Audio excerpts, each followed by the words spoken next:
Buenos días con todos. A nombre de la Federación Ecuatoriana de Empresas de Seguros FEDESEG, queremos darles la más cordial bienvenida a nuestro webinar NIF 17 y Solvencia 2, sinergias y lecciones aprendidas en la experiencia ibérica para su adopción en Ecuador.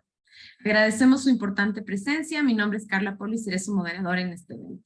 Con el fin de garantizar la calidad del webinar, por favor, tengan en cuenta lo siguiente.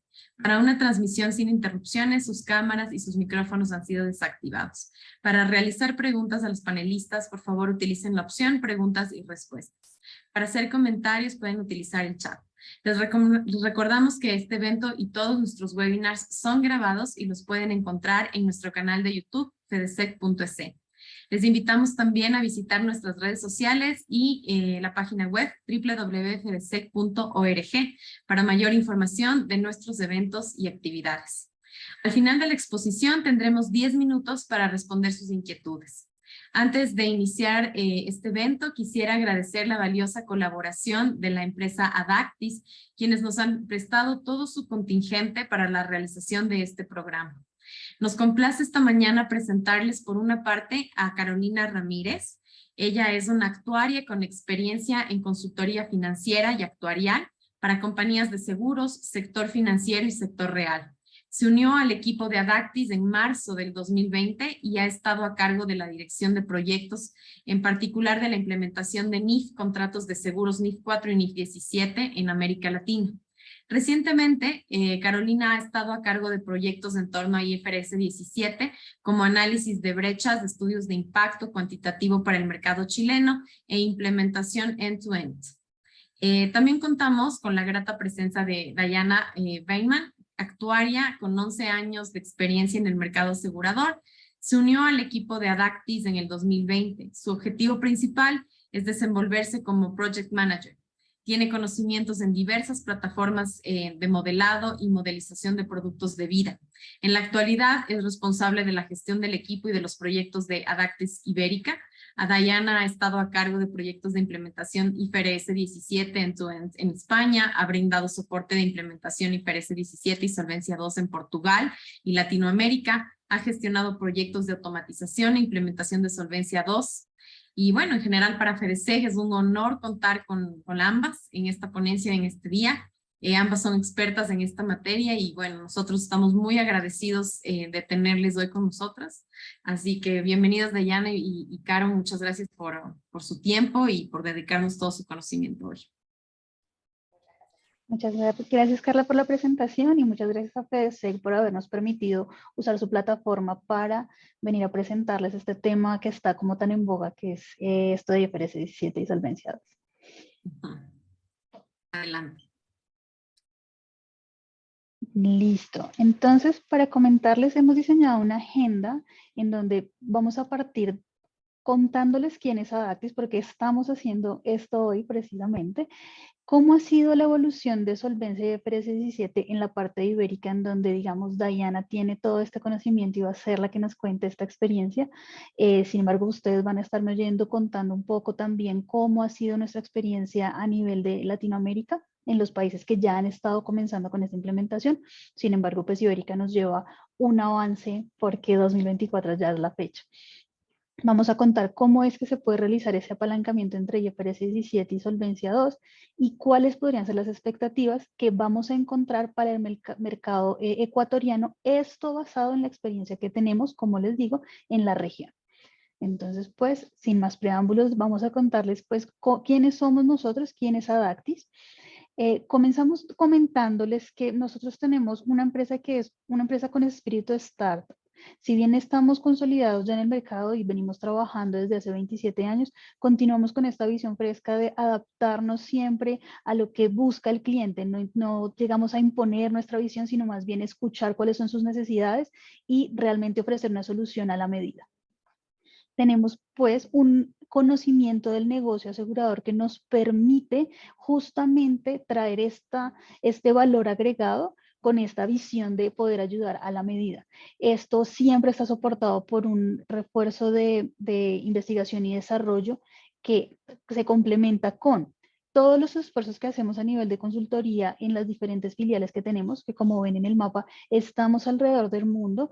Nosotros nacimos en Francia, tenemos ahora casa matriz en Bélgica, tenemos oficinas en España, en Asia, tenemos nuestra oficina de Latinoamérica ubicada en Bogotá y tenemos business partners que nos ayudan además a extender este negocio hacia otras regiones.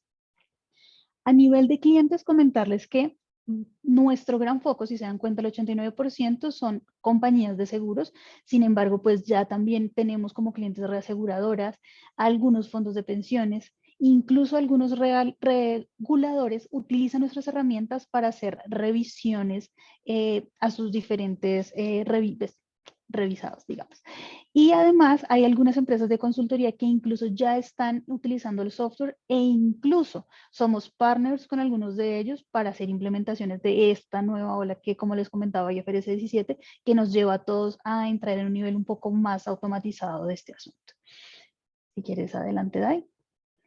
Ahora, ¿qué pasa? Adactis ofrece un portafolio de soluciones. Si bien somos una compañía de software y así arrancamos, tenemos este elemento de consultoría que nosotros brindamos como todo un paquete. Ya es el cliente el que define cuál de las partes quiere o si las quiere todas en conjunto. A nivel de soluciones nos enfocamos en 4 grandes rubros. Lo primero tiene que ver con pricing y de hecho tenemos una solución dedicada solamente a esto que se llama Actis Pricing, que va desde construir una tarifa hasta optimizarla para poder incorporar toda la información del negocio. Tenemos Capital Modeling, que justamente allí es donde hemos incorporado lo que tiene que ver con Solvencia 2, y esto abre una gran gama, es decir, no nos quedamos simplemente con temas de fórmula estándar, sino tenemos temas de ALM, optimización de reaseguro. Entonces, esto es bastante potente a nivel de capital modeling. En el tema de reserving, que es por donde comenzamos nuestro negocio, tenemos temas de IBNR, de reservas matemáticas, incluso automatización de las reservas que no son tan técnicas actualmente hablando, pero que igual la compañía tiene que ejecutar mes a mes. Lo resolvemos con esta parte de la solución reserving. Y finalmente IFRS 17, que digamos nos ha llevado, es una corriente que requiere que las compañías se monten en algo que realmente les funcione de forma más bien automática, porque mes a mes vamos a estar con unos esfuerzos bastante grandes y sí que necesitamos algo que nos ayude, realmente una solución a esta necesidad. Entonces, en Adactis hemos diseñado una solución end-to-end que permite que las compañías cuenten con ese apoyo para poder embarcarse en este reto que significa IFRS 17. Entonces, adelante, Dai, con la siguiente parte. En este webinar vamos a estar hablando sobre las últimas 3 soluciones, un poquito mezclando los conceptos que está comentando Caro.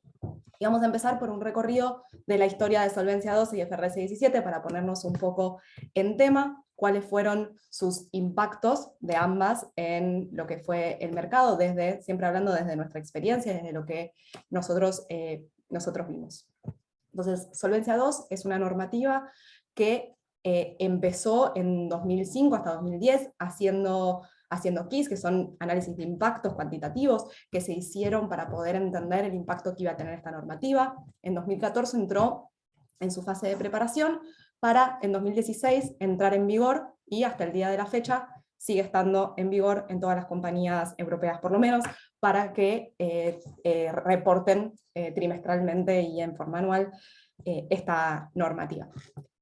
Para las compañías, este esfuerzo de lo que fue la implementación de Solvencia 2 requirió ciertos cambios de enfoque y de mentalidad a nivel de la gestión de riesgo cuando fue a implementarse esta metodología, porque implementó lo que venían a ser los flujos, el descuento, cuando muchas compañías en este momento estaban todavía realizando cálculos a través de, por ejemplo, valores de conmutación. No se tenían este tipo de flujos, entonces se tuvo que hacer un cambio de enfoque en lo que fueron los diferentes equipos y obviamente en el entendimiento de esas nuevas metodologías de cálculo. Generó una complejidad mayor, la adopción de modelos, de tener que hacer cuestiones mucho más complejas, obviamente lo que es una proyección, descuentos, todo este tipo de segmentaciones que solicita la normativa a nivel de líneas de negocio establecidas, genera que tiene un impacto a nivel de complejidad y también a nivel de la complejidad que implicaron los reportes que solicitaba esta normativa, que es una cantidad muy extensa de reportería, y eso significó un volumen de trabajo muy grande para las compañías en ese momento. El desafío principal se vio sobre lo que es el área actuarial de riesgos y la dirección general. fueron las áreas en este momento más impactadas por la implementación de las normativas y que tuvieron que cambiar su forma de gestión y su forma de cálculo, sobre todo a nivel de la parte actuarial y de riesgos, que tuvieron que implementar y que incorporar dentro de su negocio habitual este tipo de cálculo y reportería. A nivel de IFRS 17, normativa un poquito más nueva, aquí lo vemos en el timeline. Empezó con una normativa intermedia o interim, como le llamamos, que es la de IFRS 4. Ya en 2017 tuvimos la primera publicación de lo que fue IFRS 17.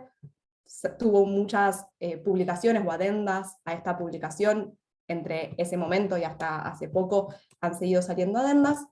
Y dependiendo aquí ya de la compañía, cuando comenzaron los paralelos, dependiendo del país, hay ciertos países que solicitaron algún KISS también para IFRS 17, a partir más o menos del año 2020, ya se empezaron a ver implementaciones y paralelos en ejecución.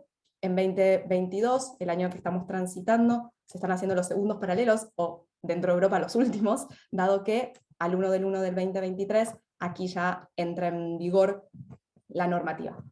Lo vamos a ver un poco más adelante, pero cabe señalar que no impacta a todas las compañías en todos los países. Vamos a ver un poquito más adelante a qué me refiero y por qué, pero sí tenemos la fecha de 1 del 1 del 2023 para su entrada en vigor, estamos muy cerquita de ello, y por eso es que también Caro mencionaba anteriormente que en Europa por ahí estamos un poquito más avanzados, dado que nuestra fecha de implementación quedó en el 23 y no se ha postergado más. Si bien sí tuvo postergación, digamos, al principio la fecha de implementación era el 22, si no me equivoco, y tuvo esta postergación hasta el 23. Entonces, ¿qué requirió esta nueva normativa de IFRS 17 para lo que son las compañías, o está requiriendo? Es un tratamiento de datos bastante complejo y mucho más elevado, y una transformación de las proyecciones para poder cubrir lo que son las necesidades que implica IFRS 17. ¿Sí? Genera una complejidad también en lo que viene a ser las metodologías, porque a diferencia de Solvencia II, IFRS 17 nos da una apertura más grande a nivel de decisiones metodológicas. No es prescriptivo, nos permite decidir, y esto genera una complejidad mayor, porque son muchas las decisiones que hay que tomar, y al tomar estas decisiones también implica que tenemos que justificar estas decisiones frente a los auditores. Y eso lleva a una complejidad bastante alta para las compañías realizar todo este procedimiento de entender la normativa y poder tomar las decisiones de la mejor forma que apliquen al negocio específico.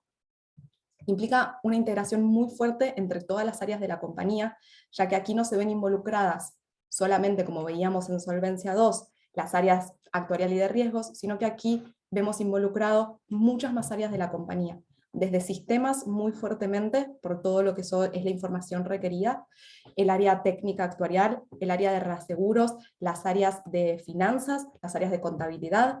Es muy transversal a lo largo de toda la compañía, y como vamos a ver, que impacta también sobre lo que es el balance y la P&L de la compañía, está muy integrado todo lo que son las áreas en lo que es la validación de esos resultados y de las definiciones metodológicas que se tienen que tomar.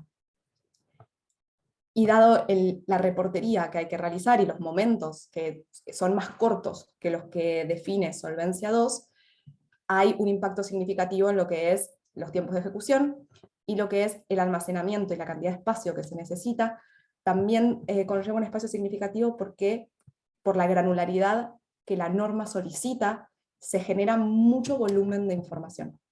Entonces, aquí podemos ver que IFRS 17 presenta un desafío para mayor cantidad de áreas, el actuarial, el financiero, para sistemas, para la dirección general. Es más transversal tal vez de lo que por ahí impactó a nivel inicial o visual dentro de Solvencia II.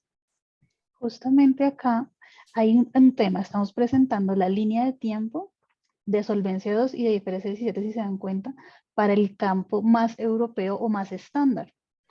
Cuando vamos a ver el caso latinoamericano, vamos a ver que, por ejemplo, los tiempos pasados de Solvencia II, para nuestro caso, van a ser futuros. En algunas geografías todavía ni siquiera tenemos hoja de ruta para la implementación de Solvencia II. Entonces, ¿qué sucede? Cosas que ya en Europa, por ejemplo, se habían desarrollado bajo Solvencia II, el tema tan sencillo como decía Diana, de convertir los esquemas de reservas con base en flujos, es algo que aún acá tal vez no nos hayamos enfrentado.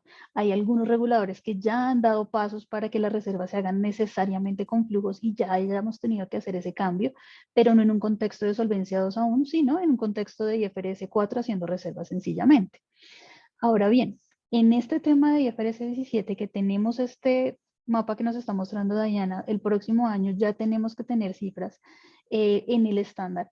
Hay algunas compañías que efectivamente en la región han tenido que comenzar con esta implementación y se han enfrentado a lo que nos acaba de comentar Diana tal cual, pero hay otras que todavía no, e incluso será el regulador el que nos diga cuándo es que vamos a iniciar. Y por ejemplo, lo que decía Diana, nos enfrentamos, si tomamos IFRS 17 como un general, a muchas decisiones. Sin embargo, en Latinoamérica los reguladores están tomando una posición mucho más de basado en reglas. Entonces, tienen el esquema IFRS 17 donde nos permite elegir metodologías. Por ejemplo, me adelanto, el ajuste de riesgo, vamos a tener varias metodologías. El regulador nos puede decir, no, vamos a utilizar esta metodología porque yo estoy pensando también en Solvencia II y quiero, voy a decir algo, costo de capital. Entonces, eso es algunas cosas que vamos a ver que cuando, como decimos los consultores, tropicalicen en la implementación, podemos encontrarnos con cosas un poquito más ajustadas y que nos requieran menos esfuerzo a nivel de definiciones como tal. Es decir, pueden llevarlo a un marco más prescriptivo y no tan de decisiones metodológicas. Vale, muchas gracias, Caro. Entonces, pasando más a lo que es ya nuestra visión de IFRS 17 y Solvencia II, desde tres áreas principales que nosotros las vemos articuladas entre sí. Tenemos una primer área que es la parte de flujos de best estimate y ajuste de riesgo, que justo estaba mencionando Caro en su ejemplo. Esto es simplemente la generación de los flujos, tanto sea en no vida, tener la reserva casuística y tener el IBNR calculado con sus gastos, todo a nivel de flujos, de cómo se va a hacer ese pago en el futuro, como en la parte de vida, tener todos los modelos de flujos y proyección hasta el final de la vida de cada póliza, con sus cálculos de mortalidad, de gastos, de discapacidad y todo lo que implique cada uno de los productos que tenemos dentro de nuestra cartera.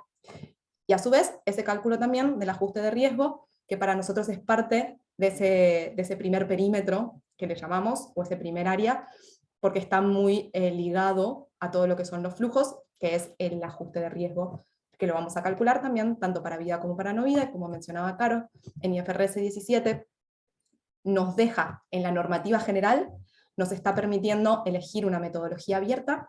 Puede ser que ciertos países se vayan hacia ciertas metodologías específicas, y también vamos a ver luego lo que es la sinergia de este ajuste de riesgo con Solvencia II, que sería el margen de riesgo que ya se calcula dentro de Solvencia II, pero que en Solvencia II sí tiene un marco específico que nos dice exactamente cómo debemos calcular ese margen de riesgo. Y los flujos que pueden ser comunes a ambas, porque ambos son flujos de best estimate, lo que puede cambiar allí es, por ejemplo, la curva a la que se va a estar descontando en una normativa o la otra, puede variar ciertas cosillas, pero a nivel de modelización se puede utilizar en forma conjunta. Luego tenemos nuestro área de lo que sería toda la parte específica ya de Solvencia II y de riesgos, que vamos a estar trabajando con nuestra fórmula estándar, haciendo todos los cálculos de Solvencia II que requiere, con toda su reportería, con lo que es ORSA, que es la proyección a futuro de estos balances y de esta información.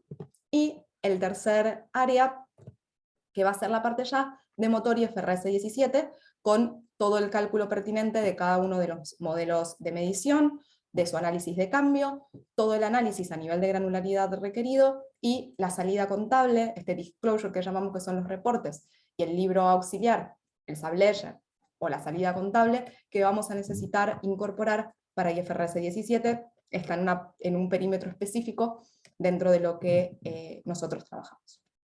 Entonces, para mostrarles algunos ejemplos de clientes que tenemos en Europa, sobre todo, entre España y Portugal son los ejemplos que estamos trayendo, un poco desde nuestra experiencia. Yo más que nada trabajo con estas dos regiones, entonces estamos trayendo estos ejemplos de las diferentes áreas en las que podemos estar involucrados con diferentes clientes, que puede ser 1, 2, 3, con todas las sincronizaciones de cuadritos que queramos ver, con 1, 2, 3 en cualquier área. Entonces, para que vayan recordando los colores y se puedan ir orientando, lo tenemos aquí por colores y lo van a ver por colores y zonas, abajo también. Tenemos clientes que solamente cuentan con la parte de solvencia 2, clientes que cuentan con la parte de flujos y de solvencia 2, pero no la parte de motor y FRS 17.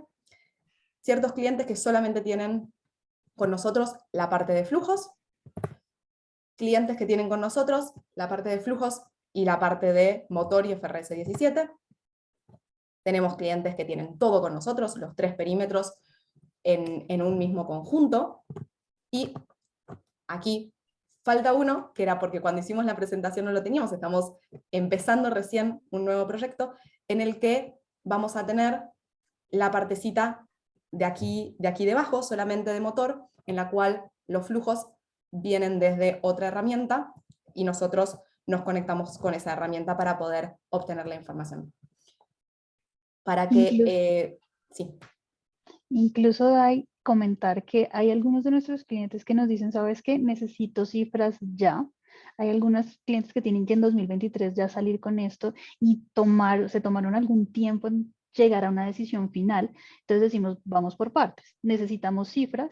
Hacemos algo que nosotros llamamos el plan B, y es, vamos a hacer solamente conectar flujos, vamos a la parte del motor como tal de IFRS 17 y salimos con la parte contable, para posteriormente hacer toda la planificación, incluyendo los flujos. Entonces, esto nos permite ser muy flexibles a la hora de hacer este tipo de implementaciones. Entonces, disculpa, ahí que te corté.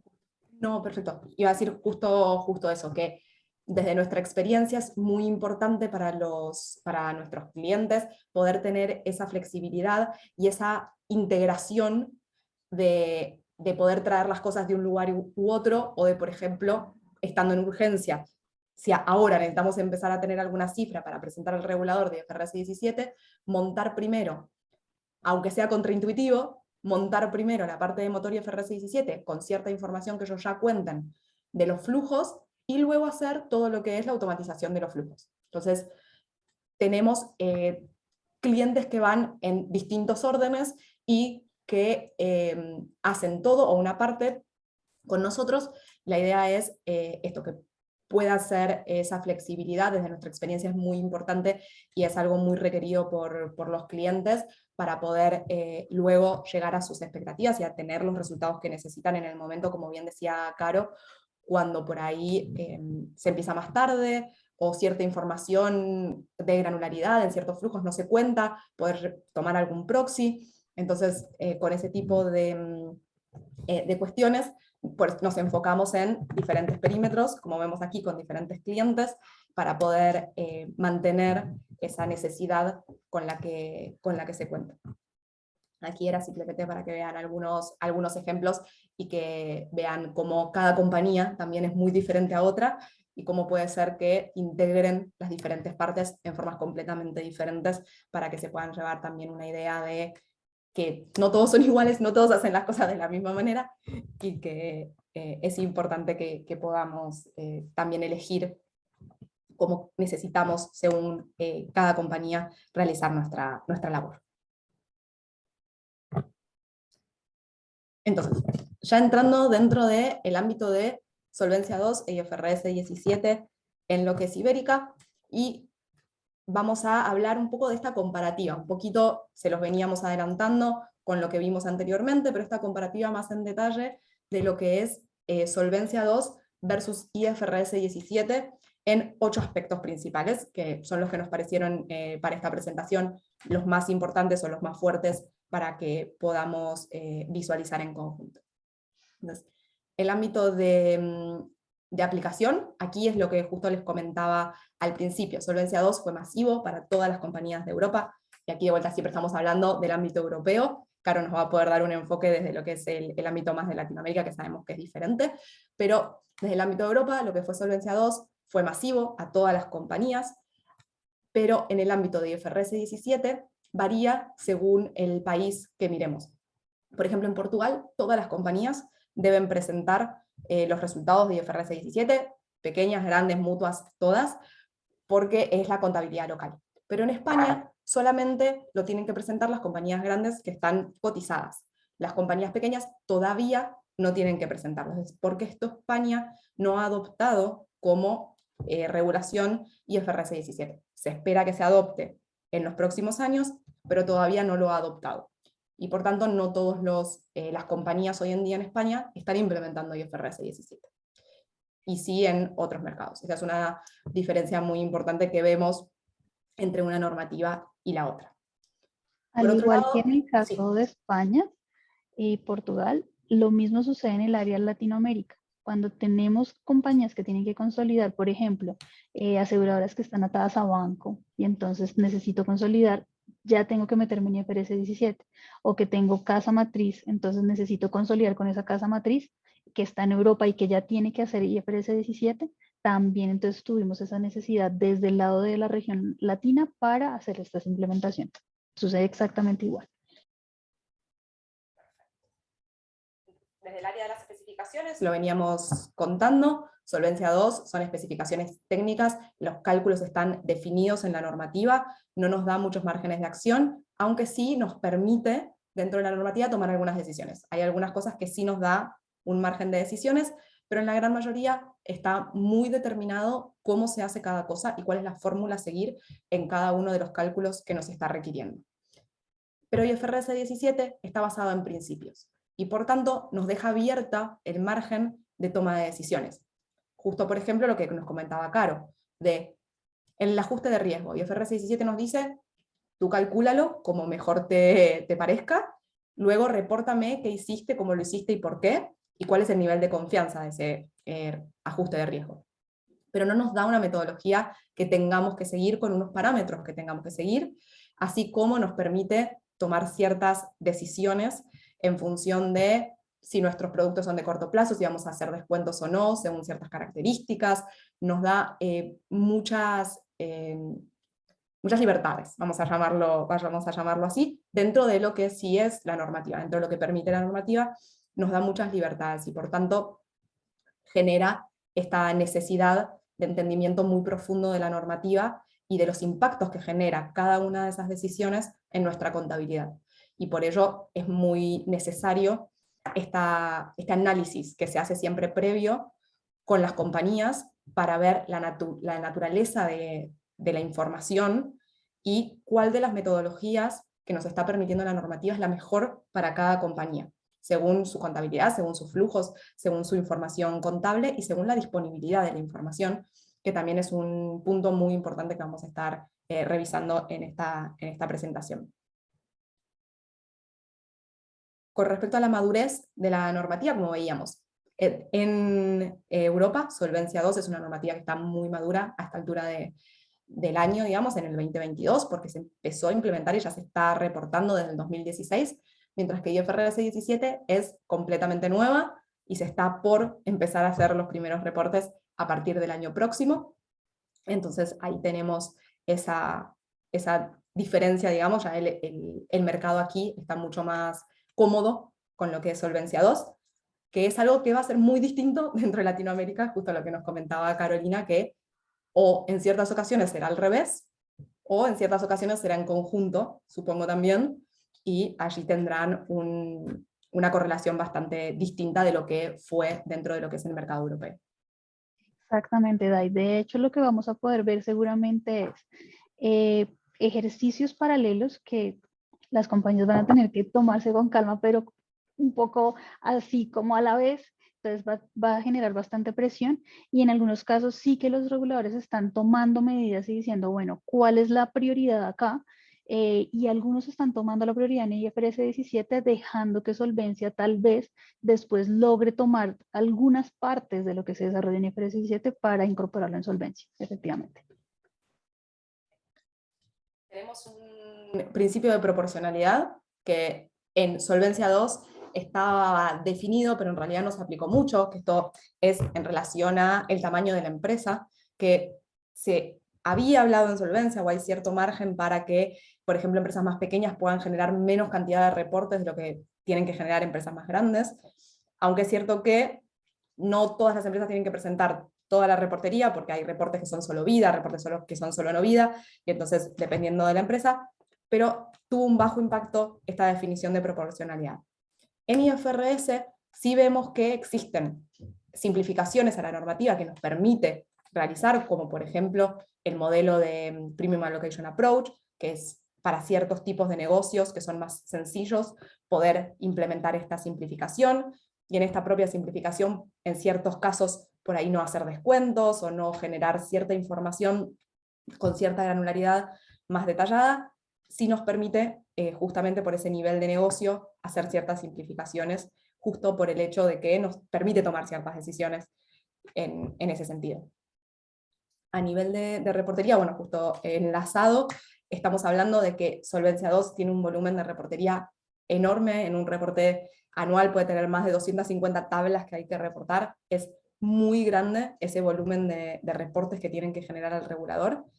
Y en IFRS 17, si bien está determinado y hay reportes definidos que se tienen que presentar, no son tantos esos reportes, aunque son distintos y las compañías tienen que adaptarse a esta diferencia en cómo pretende la normativa que se reporte, pero no son tantas las tablas de reportes o las formas de reportes que nos está requiriendo la normativa.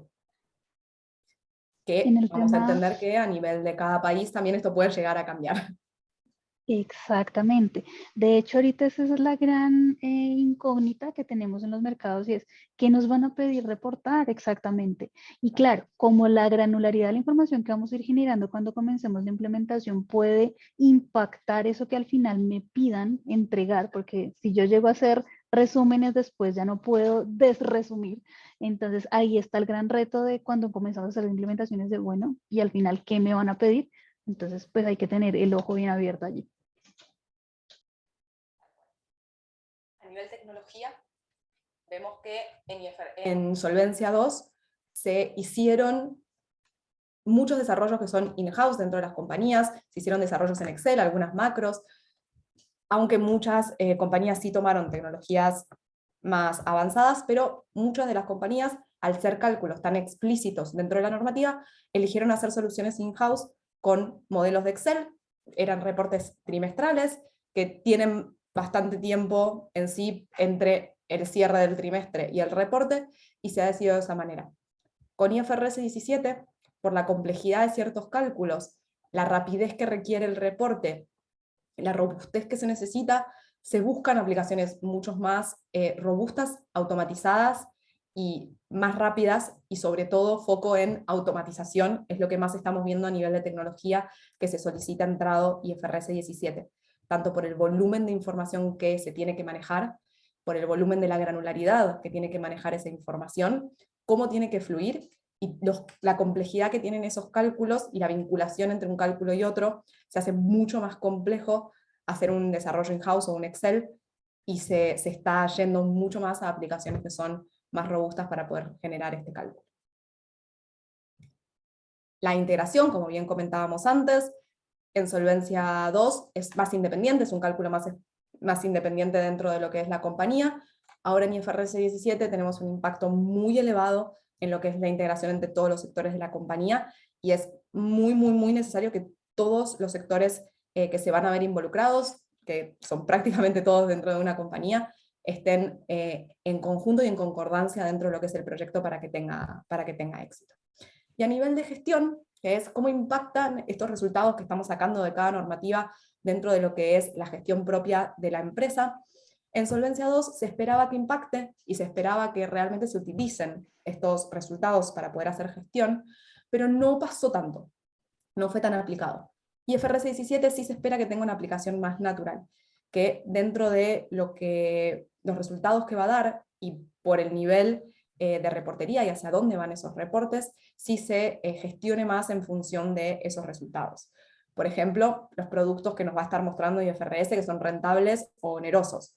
Allí va a requerir una gestión ya adicional, más allá del propio reporte de decir, estoy reportando el número que me exige la regulación, la compañía tendrá que tomar alguna acción o alguna explicación de, bueno, este producto es oneroso porque por X motivo necesitamos que lo sea así, o pasó X cosa durante el año.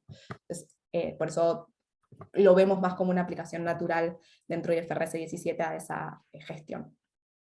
Justo aquí en este tema, tanto en integración como en gestión, es muy relevante que a la hora de que comencemos a pensar en la implementación, nos tomemos muy en serio el gap análisis que se hace previo a la implementación. ¿Por qué? Porque esto nos va a dar muchas luces de realmente cómo va a impactar esto en mi compañía, saber qué actores van a ser realmente claves. Como decía Dayana, esto es algo que va a impactar a nivel transversal, por lo menos lo que tiene que ver con IFRS 17. Entonces nos va a permitir aterrizar y definir a nivel de gestión, como ya lo decía ella, que va a ser más natural. ¿Por qué? Porque ya a nivel contable nos estamos manejando de alguna u otra forma y IFRS 17 lo que viene es a robustecer esto que ya venimos tratando. Entonces, justo por esto esta aplicación va a ser más natural, pero no quiere decir que se dé silvestre. Esto hay que cultivarlo y justamente el gap análisis nos va a permitir al menos en una primera vista saber hacia dónde tenemos que ir. Sumamente importante para esto que está mencionando Caro es el entendimiento de todas las áreas integradas dentro de esa toma de decisiones y dentro de todo ese análisis, el entendimiento de esa normativa y de los resultados que salen. Muchas veces, desde el área actuarial por lo menos, tanto Caro como yo somos actuarias, y desde nuestro área actuarial muchas veces el resultado que sale, cierta gente, o ciertos sectores, como no sé, contabilidad por ejemplo, ciertos números actuariales no se llegan a analizar porque son cosas más de riesgo de otros sectores. En este nivel de normativa es muy importante que todos los sectores puedan entender todos los impactos. De la misma forma que por ahí los actuarios antes no miraban tanto la contabilidad o no entendían tanto ese nivel de reportería contable, en este caso el actuario tendrá que también entender esa parte contable, así como el contador tendrá que entender también toda la parte más actuarial para poder tomar esas decisiones en conjunto, dado que una cosa impacta a la otra. Es sumamente importante. Vamos a acelerar un poquito porque estoy viendo el reloj, que nos quedan 10 minutitos. Entonces vamos a ir sobre los puntos críticos que nosotros percibimos dentro de lo que son nuestras implementaciones de cada uno de las fases más importantes de la misma. Entonces tenemos nuestros elementos críticos dentro de los datos, los flujos, motor de medición, lo que es contabilidad auxiliar, contabilidad general, y el capital humano, que como venimos diciendo es transversal a todos estos sectores. A nivel de datos, en este punto me voy a frenar un poquitito más porque es algo súper importante y que a nivel de todos nuestros proyectos y de nuestra experiencia aquí, lo vemos como algo clave a trabajar desde el principio y a tener muy consciente la necesidad de tener siempre los equipos de sistemas integrados en todo lo que es desde el principio la necesidad de la información que vamos a requerir. IFRS 17 viene a traer un montón de granularidades adicionales, de información en ciertos formatos diferentes que las compañías por ahí no están trabajando en ese momento, y requiere una dedicación de los equipos de sistema mucho más elevada de lo que puede haber requerido alguna otra normativa, y realmente es muy importante que se haga de esta manera. Hemos visto muchos proyectos en los que se intenta decidir si sea un data mart o no sea un data mart, si se hace la parte de tecnología dentro de la compañía o se busca un proveedor, y hemos visto muchos proyectos que se hacen en paralelo con IFRS 17 de movimiento de las bases de datos, a su vez que se está haciendo el proyecto de IFRS 17, lo que genera cierta desconexión en los tiempos y en el entendimiento. Clave para nosotros es el entendimiento de qué se necesita, esa necesidad de los datos, a qué nivel de granularidad, para la modelización, para el motor, los datos reales, toda esa información, tanto del equipo de sistemas como de los equipos que van a estar transmitiendo esa información. Las soluciones que hemos visto sobre estos datos se hacen circuitos de datos alternativos, se utiliza cierta información manual cuando se tiene que ir a un plan B, porque no se llega hacia los momentos específicos de tener la información. se van haciendo diferentes planes B para llegar a tener esa información, o se utilizan proxies por ahí para bajar a las granularidades que no se tienen en los datos. Entonces, este punto es de tener cuidado, digamos, al principio y de prestarle mucha atención. Incluso lo que dice Dayana del plan B, por ejemplo, a nivel de región Latinoamérica, lo que hemos visto es que es nuestro plan A. ¿A qué voy con esto? Tenemos que tener información ya disponible, tenemos el 2023 ya muy cerca, entonces tener un proyecto que me permita tener este data mart o este data lake a punto en 2-3 meses es un imposible. Entonces, ¿qué hemos hecho? Nos ajustamos, tomamos datos, como dice, hay mucho más manuales que evidentemente esto a largo plazo no es sostenible, es simplemente para generar una implementación y ya después, como un proyecto en paralelo, no solo tenemos el proyecto en paralelo de posiblemente migración de datos de un core a otro, sino proyectos en paralelo de construir estos data mart, estos data lake o la estructura que la compañía defina que es la mejor para ella, de tal forma que los dos proyectos van andando en paralelo, es como construcción, estructura de datos y IFRS 17 y proyecto implementación IFRS 17. Ambos van viviendo de la mano y llegamos al final y nos encontramos. Entonces es como podemos trabajar ambientes híbridos, pero como dice Diana, esto es absolutamente primordial, saber con qué vamos a partir. Le dimos un poquito más de tiempo. Ahora vamos rápido por los otros, así no nos demoramos en los tiempos. Entonces, ahí está. Entonces, la parte de motor de flujos, que la estuvimos hablando previamente, partes importantes a tener en cuenta, los elementos claves, es la granularidad que necesitamos, lo que es la modelización tanto de la parte de directo como de reaseguro, que se modele el reaseguro, y la información del reaseguro también es sumamente importante de tener en mente desde el principio, porque requiere cierta información que no siempre se tiene disponible con la mayor granularidad que se requiere. La frecuencia en la que tenemos que generar estos flujos, muchas veces está acostumbrado a flujos que se requieren solamente para reportes trimestrales o incluso anuales, y aquí en IFRS muchas veces se está reportando a nivel mensual, se requiere cierto tratamiento de los datos en forma diferenciada. Lo que es el cálculo de los ajustes de riesgo, de las unidades de cobertura, requieren de cálculos y decisiones metodológicas específicas para poder realizar estos cálculos. Aquí estamos hablando tanto del sector de vida, de no vida, de pensiones, todos los sectores van a tener sus cálculos específicos. Y vemos aquí la necesidad a nivel tecnológica de lo que es la automatización, de poder tener esas ETLs y esa integración entre las diferentes herramientas, justamente con diferentes ETLs, para poder hacer esa incorporación de la información de una parte del proceso hacia la otra, desde los datos hacia los cálculos. Necesitamos tener esas automatizaciones por los cortos tiempos y la complejidad que implica ese tipo de cálculos. Dentro de estas problemáticas hemos adoptado y se ha visto la adopción de muchas simplificaciones que la normativa permite, simplificaciones en el ajuste de riesgo, por ejemplo, que es tomar diferentes ajustes de riesgo, como bien decíamos, cargas manuales de datos, de ciertos productos, por ahí no modelizarlos, que tienen bajo impacto, pero son muy complejos, entonces se hacen cargas manuales de esos resultados, se externalizan ciertos cálculos en fases iniciales, como bien comentaba Carolina hace un momento, que nos vamos a un esquema de mayor simplificación en un inicio, para luego ya, una vez que ya tengamos algo funcional, nos vamos a ir ya a un esquema mucho más automatizado cuando lleguemos a todos los datos. Aprovechando en este de flujos, Day, un segundito que nos hacen una pregunta sobre reservas catastróficas. Aquí tener un cuidado, y es, bajo IFRS 4 ya venimos trabajando con un esquema de una normatividad que nos da el regulador local. Y en algunos casos reservas catastróficas nos dicen, ustedes no pueden liberar ciertos montos. IFRS 17 se centra en la cartera vigente. Entonces, cuando cruzamos esto contra estas catastróficas, muchas veces tenemos reservas que no corresponden a cartera vigente. Entonces, hay que hacer como una especie de sincronía de qué va a pasar con estas catastróficas. Insisto, como los reguladores están tomando también como este IFRS 17 para hacer la tropicalización, puede ser que nuestras reservas catastróficas se mantengan o se lleven a un rubro diferente y no desaparezcan. Entonces, eso será un tratamiento. Pero cuando hablamos aquí de flujos, normalmente será cartera vigente. Ahora, ojo acá, la IFRS 17 nos va a pedir que hagamos el tema de flujos directos por un lado y flujos cedidos por otro. Son dos cosas diferentes, una cosa va a ir en el pasivo, otra cosa va a ir en el activo. Nos dice la IFRS 17, no me vaya a mezclar. Eso es algo que también en algunos casos en nuestras normatividades locales tenemos, que podemos en algunos casos llevar solamente los netos a nuestro pasivo, y IFRS 17 nos dice, sepáreme el componente directo del cedido.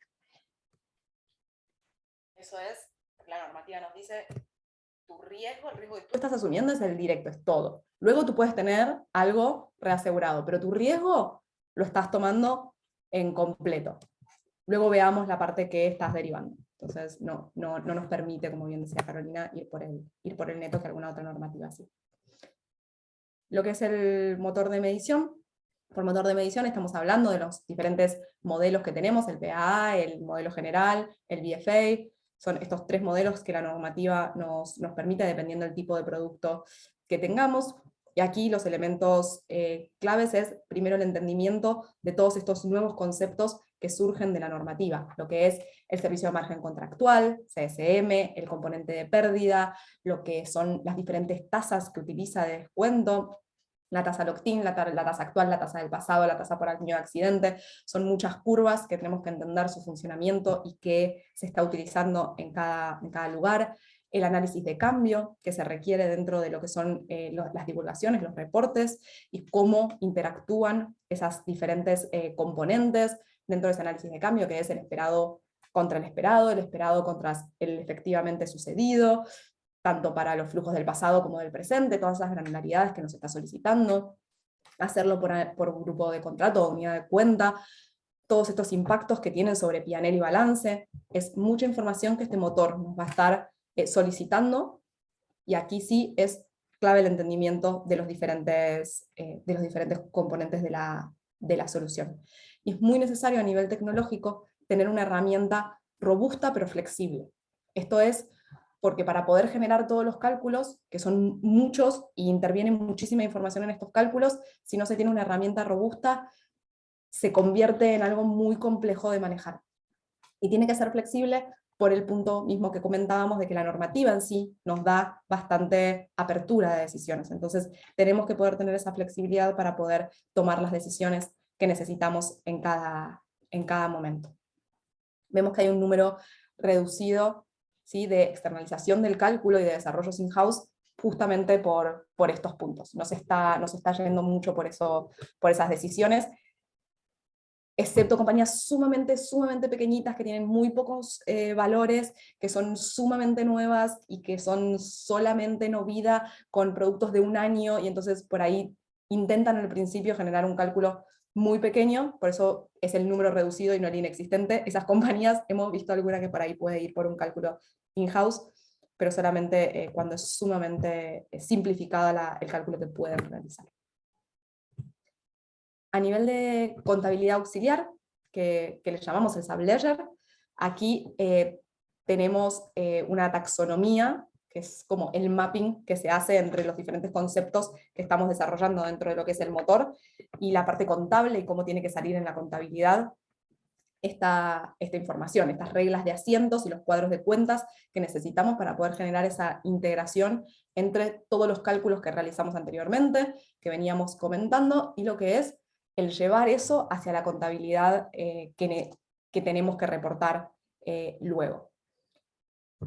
Lo que comentábamos antes justamente, ese entendimiento que necesita tener a nivel actuarial de la parte contable, que por ahí antes no era tan necesaria, porque ahora todos esos cálculos que nosotros estamos generando a nivel actuarial y la granularidad con la que generemos esos cálculos va a tener un impacto en la contabilidad, en la P&L, en el balance, y es muy importante y necesario que todas las partes entiendan todas las partes. Entonces, aquí es necesario a nivel tecnológico tener ese subledger integrado al motor, integrado a lo que hablábamos antes, para que se pueda generar esa sincronía entre el cálculo y la contabilidad, y por ello es que vemos como más frecuente siempre tener en un mismo paquete, en un mismo grupo de solución, el subledger con el motor IFRS 17. Tiene un coste de mantenimiento muy alto el no tener eso. Y a nivel de contabilidad general, lo que sería el General Ledger, cuando ya nos vamos a la contabilidad exclusiva de la compañía, donde se generan los reportes específicos que requiere que requiere el regulador, vemos los elementos, la clave de esto, que es la granularidad que necesitamos generar a nivel de grupos de contrato. Es algo diferente, es algo nuevo que se está viendo con esta normativa, las cohortes, los periodos de ocurrencia. Es mucha información que antes posiblemente no se manejaba dentro de lo que es la contabilidad en sí mismo. Era información que posiblemente va en un bulk por línea de negocio o por algún otro parámetro. Aquí ya nos está requiriendo la normativa bajar a granularidades que son más pequeñas de lo que estábamos acostumbrados en un libro contable. La tecnología que estamos viendo más utilizada es la adaptación de la tecnología vigente dentro de las compañías. Es utilizar las soluciones actuales que se tiene del libro general, agregando un submódulo, una parte o una adaptación para lo que es el manejo de todas las cuentas IFRS 17, que tienen cuentas nuevas y ciertos movimientos nuevos dentro de esas cuentas.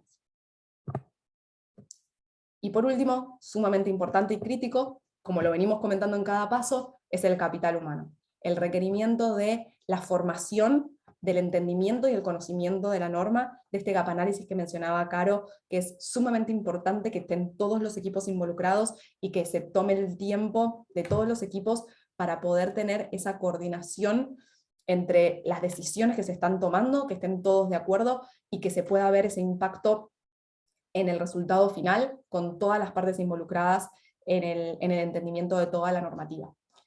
Se está viendo dentro de lo que son las compañías diferentes formas de manejar este tipo de cosas, porque sabemos que es muy difícil a veces lo que es la conjunción del trabajo diario, de lo que llamamos el business as usual, con proyectos nuevos, y el sacar gente del business as usual, que generalmente ya está con bastante trabajo y estamos sobrepasados, para llevarlo también hacia un proyecto nuevo que conlleva bastante cantidad de tiempo de la gente y de los recursos, porque es muy importante ese entendimiento. Entonces, se hace gestión de cambios, se intenta reorganizar un poco los equipos, a veces se contrata gente específica para llevar la función de IFRS 17, o incluso se reasigna gente dentro de los mismos equipos para que haya gente específica y dedicada, por lo menos en la primera parte, a IFRS 17. Hemos visto diferentes metodologías que se utilizan dentro de las compañías, pero siempre como muy crítico tener presente desde un inicio que se va a necesitar este capital humano que llamamos, y esta formación y entendimiento tanto de la norma como de la utilización de las herramientas que se tienen dentro de la compañía. Creo que no llego a comentarles el apalancamiento, pero voy súper rápido. Igual lo fuimos comentando, cómo se apalanca IFRS 17 con Solvencia 2, siempre hablando aquí del marco europeo, que es en el que tenemos esta sinergia Solvencia 2 primero y IFRS después.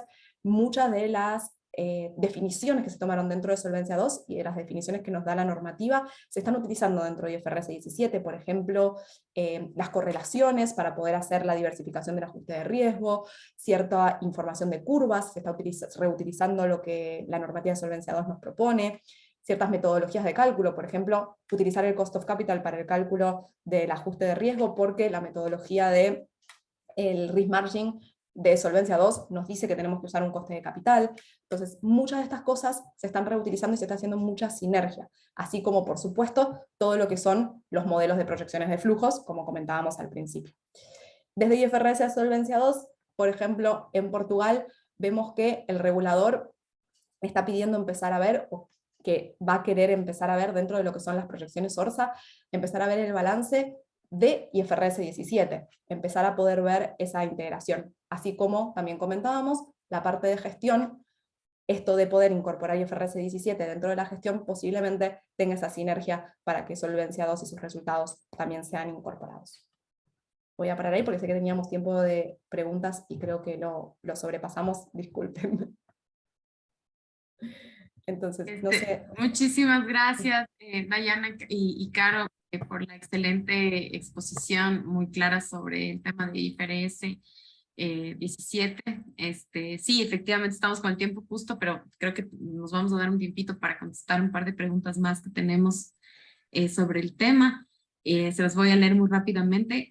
Una de ellas es cuál es la visión del IFRS 17 sobre la constitución. Esta ya la contestamos, perdón. ¿Cuál es el papel del reaseguro dentro de la normativa de IFRS 17? Entonces, un poco como lo comentábamos, también alcanzamos a responder un pedacito y es, el reaseguro se ve como algo independiente de la parte directa. Como explicaba Diana, tenemos que ver en IFRS 17 nuestro negocio como lo que nosotros emitimos, independiente de que lo estemos reasegurando. Eso se hará una medición y una estimación aparte. Ella además tendrá un efecto de deterioro, por ejemplo, en donde o son otros elementos los que tendremos que llevar allí. Entonces, IFRS 17 nos dice, lleve por un lado los contratos de seguro que usted ha emitido y por otro lado los contratos de reaseguro mantenido, que es como se hizo la traducción al español. Bien, gracias, Caro. La siguiente pregunta que tenemos es, para lograr la granularidad necesaria para poder implementar los modelos actuariales requeridos bajo la IFRS 17, ¿se han acompañado a los mercados en el entendimiento de esta necesidad en cuanto a información requerida para suscripción de riesgos, su emisión y posterior facturación? En el mercado ecuatoriano se debería comenzar por un proceso de entendimiento desde el cliente y pensando también en el rol del intermediario o del asesor productor de seguros. Listo, entonces a nivel de granularidad de la información, esto va a depender mucho de cada una de las compañías. Sin embargo, tenemos conocimiento de algunos mercados en donde el regulador ha hecho un ejercicio muy juicioso con las compañías para identificar, por ejemplo, temas de qué tipos de ramos consideramos que pueden ser tratados por métodos simplificados, qué ramos tendrían que ser ya modelados por método general.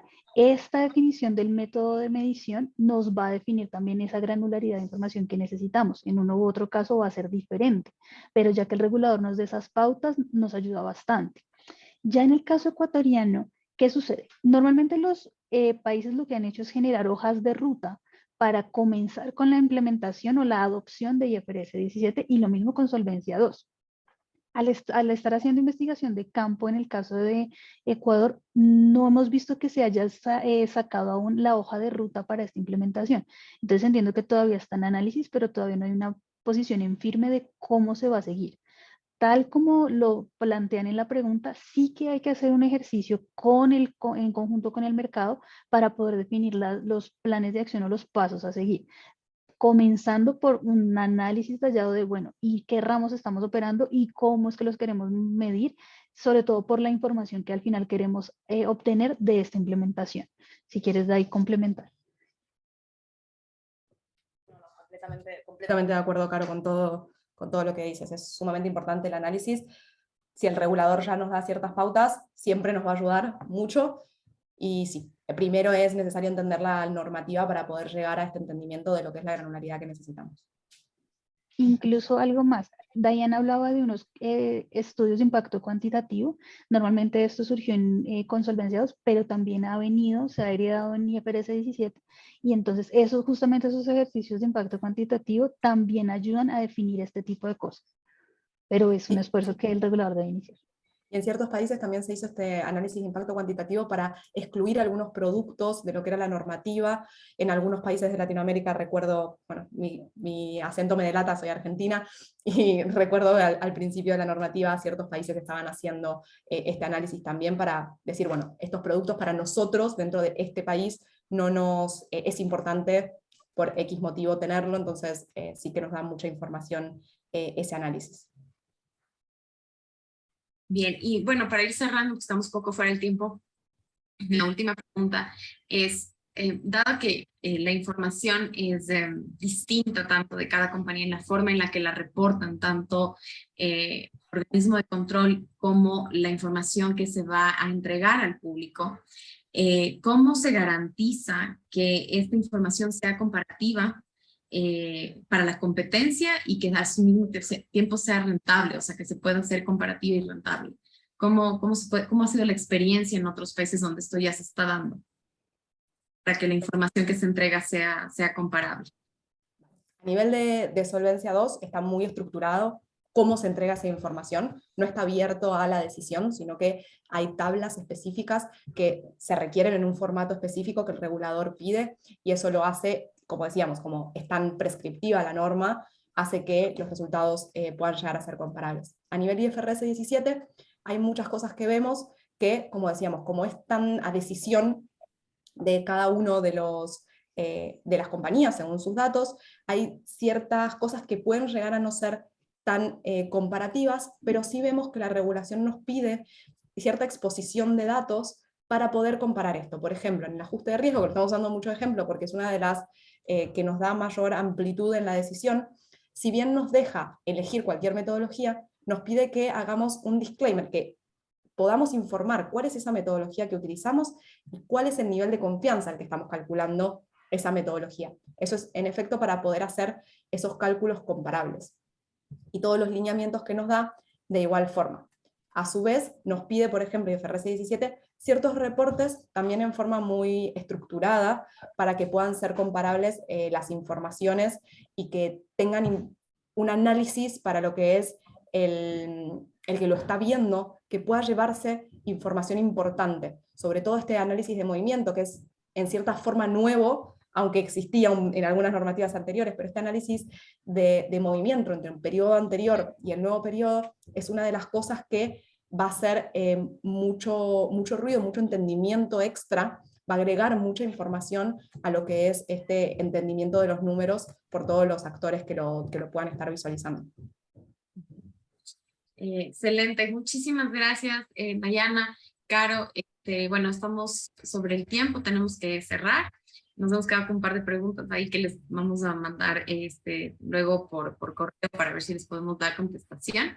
Perfecto. De FEDESEC, nosotros les queremos agradecer muchísimo la participación a todos ustedes. Hemos tenido más de 100 personas conectadas a este webinar y esperamos que, bueno, todos los contenidos que Adactis y a través de Dayana y de Carolina nos han compartido esta mañana hayan sido de utilidad, valiosos y que generen importantes reflexiones sobre un tema que evidentemente en algún momento futuro cercano lo vamos a tener que vivir en nuestro país. Así que reiteramos nuestro agradecimiento a Adactis y a Dayana y a Caro por esto, por lo que han compartido con nosotros. Muchísimas gracias. Muchísimas gracias a todos. Gracias a todos. Gracias. Buenos días. Luego.